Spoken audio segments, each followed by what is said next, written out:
Bienvenidos a la librería Victoria Christian Gift and More, ubicados en el pueblo de Humacao, Puerto Rico. Aquí encontrarás distintos detalles con mensajes cristianos como lo son tazas y marcadores.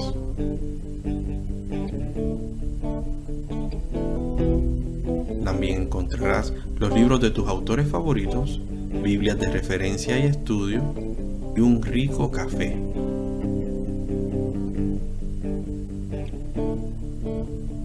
Tutorías de matemáticas y contenido a través de las redes sociales de Actualidad Cristiana. Te esperamos y recuerda, comparte, comenta y bendice. Estás en victoria.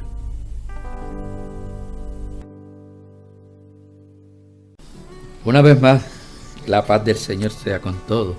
El hermano Eliud Espinosa Díaz, tratando de ofrecer un comentario que yo he llamado enfoque para las escuelas bíblicas semanales, en un intento de ayudar tanto a mi persona como a los maestros que me escuchan en la exposición de los temas y los pasajes bíblicos de las clases semanales. Terminamos ya las clases concernientes a la primera carta universal de Juan y vamos a comenzar ahora unos estudios en la carta a los Colosenses. El tema de unidad se titula Estudio de la carta a los Colosenses. El tema de la clase de hoy que figura en el leccionario es Introducción y aspectos contextuales de la carta Colosense. Y como base se utilizó Colosenses 1, del 1 al 9. Como les dije, para este trimestre comenzamos hoy una serie de lecciones basadas en la epístola del apóstol Pablo a los Colosenses. Y esta es una lección de introducción a la carta. Les recomiendo leer la carta en su totalidad y a la misma vez denle una mirada a la carta del apóstol Pablo a los Efesios. Al introducir la lección de esta semana, el comentarista utilizó demasiado tiempo, según mi criterio, y le dio demasiado énfasis a la controversia de la autoría del libro. Esta es una discrepancia que no es nueva, lleva muchos años en discusión y nunca se ha podido establecer como que sea real la no autoría de Pablo hacia la carta de Colosenses. Los argumentos en contra son muy frívolos y de menor peso que los que ofrece la misma carta a favor de la autoría. Sobre ese asunto, Colosenses no es la única carta que tiene esta controversia. De las 13 cartas adjudicadas a Pablo, 6 de ellas presentan un cuadro similar. Está Efesios, Colosenses, Segunda Tesalonicense, Primera y Segunda de Timoteo y la carta a Tito. Las llaman cartas deuteropaulinas. Los que favorecen esa posición expresan que otras personas escribieron lo que ellos pensaban que Pablo habría dicho sobre ciertos asuntos. Y eso era muy común para la época de Pablo y de algunos escritores bíblicos, pues muchos con unción escribían ciertos artículos sobre un tema en específico y para ser atendidos y que tuvieran aceptación y recepción, pues lo ponían bajo el nombre de otra persona. Eso se usó de una persona que ellos entendieran que era de más aceptación y arraigo en los oyentes para que pudieran ponerle atención. Pero en sí, eso es lo que han querido decir en este caso. E incluso uno de los argumentos que usan para Colosenses es que es casi una copia exacta de Efesios.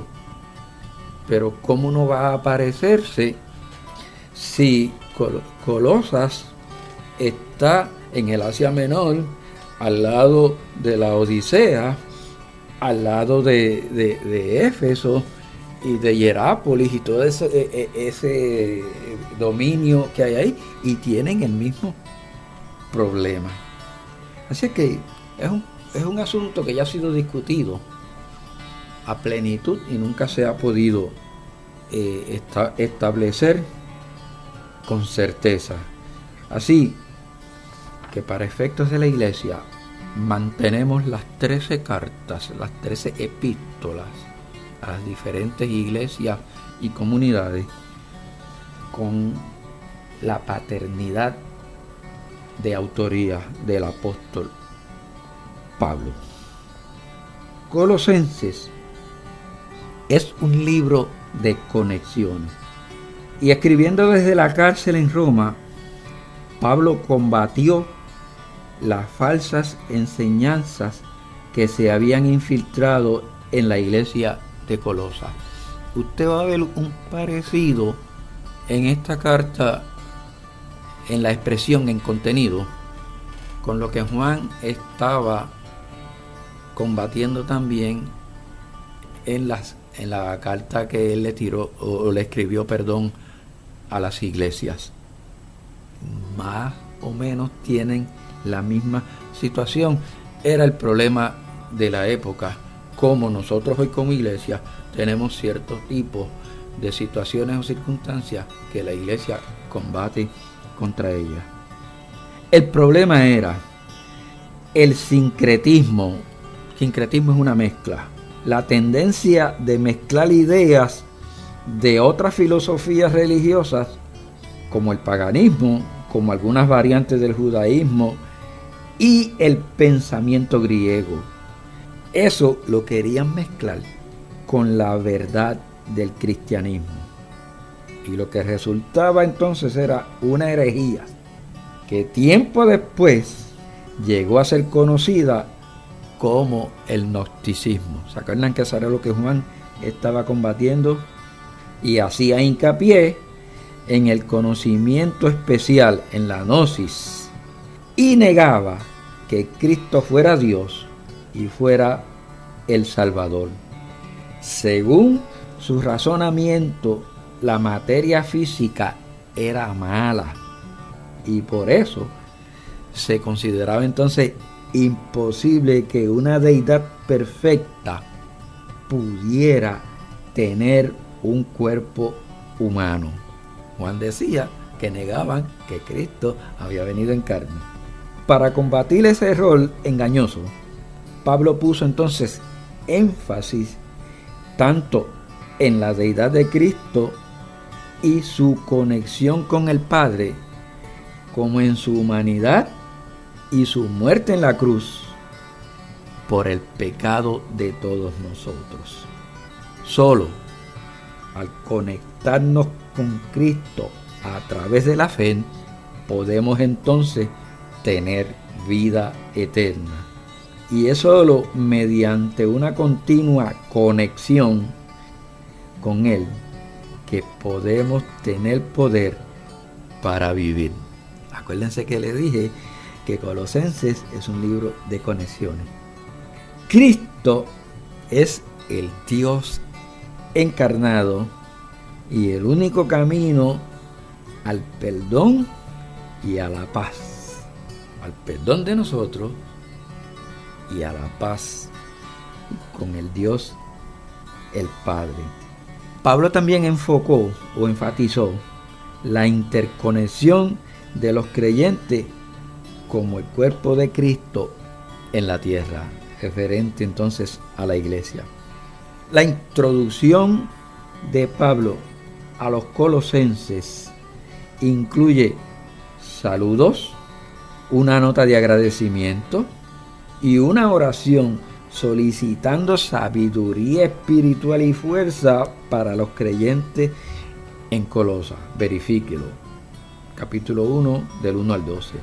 Luego, pasa a una exposición doctrinal de la persona y obra de Cristo, capítulo 1, del 13 al 23.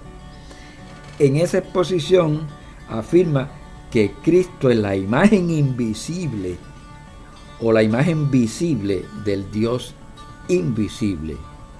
Eso lo verifica en el versículo 15 del capítulo 1.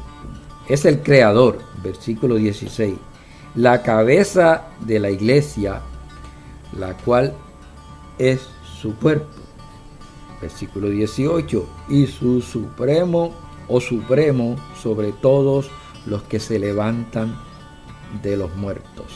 Su muerte en la cruz hace posible que nos presentemos delante de Dios.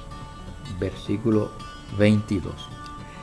Entonces, Pablo dice que las enseñanzas de este mundo son totalmente vacías cuando se comparan con el plan de Dios, y él desafía a los colosenses a rechazar las respuestas superficiales y a vivir en conexión, unidos a Cristo. Y eso lo consigue desde el 1.24 hasta el 2.23.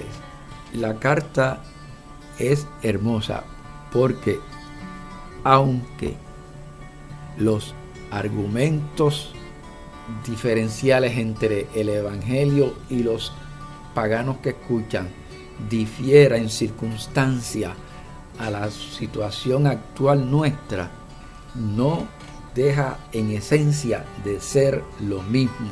Luchamos contra el mismo enemigo que a base de las edades sigue elaborando argumentos en contra de lo que es el evangelio, en contra de Jesucristo y en contra de Dios nuestro Padre. Usted va a encontrar que el propósito de la carta, o el propósito de Pablo en la carta, es combatir los errores en la iglesia y mostrar que los creyentes tienen todo lo que necesitan en Cristo. No tenemos duda de que la autoría de esta carta es de Pablo y que está dirigida a la iglesia en Colosas, una ciudad en el Asia Menor. Y esa es el área de lo que hoy llamamos Turquía. Por ahí, por donde la gente ve Estambul, que se ve mucho por la televisión hoy día, muchas referencias a Estambul, y lo que uno mira, porque lo vemos, no podemos decir que no, vemos muchos visuales de ello, es un lugar bien atractivo y precioso. La carta se escribe más o menos para el 60 después de Cristo, y Pablo nunca había visitado a Colosas. Pablo no pasó en sí por Colosas para establecer una iglesia como tal. Al parecer, la iglesia en Colosas había sido establecida por Epafras y otros convertidos en los viajes misioneros del apóstol. Eso se desprende de la lectura, por eso le pido que la lean. Lamentablemente, la iglesia había sido infiltrada por los argumentos religiosos. Algunos creyentes intentaban combinar elementos del paganismo y elementos de la filosofía secular con la doctrina cristiana. Y Pablo confronta a esos enseñadores que traían enseñanzas falsas y afirma entonces la suficiencia de Cristo. Usted va a encontrar que el versículo clave en la carta es: pues en Cristo habita toda la plenitud de Dios en un cuerpo humano, de modo que ustedes también están completos mediante la unión con Cristo, quien es la cabeza de todo, cabeza de todo gobernante y toda autoridad. Eso lo reza Colosenses 2, versículos 9 y 10, según la versión Nueva Traducción Viviente, que se la recomiendo, muy acertada para que puedan dar los enfoques de estas clases. Como esta es una clase introductoria, se la dejo hasta ahí. Que la paz del Señor sea con todos. Dios les bendiga con abundancia.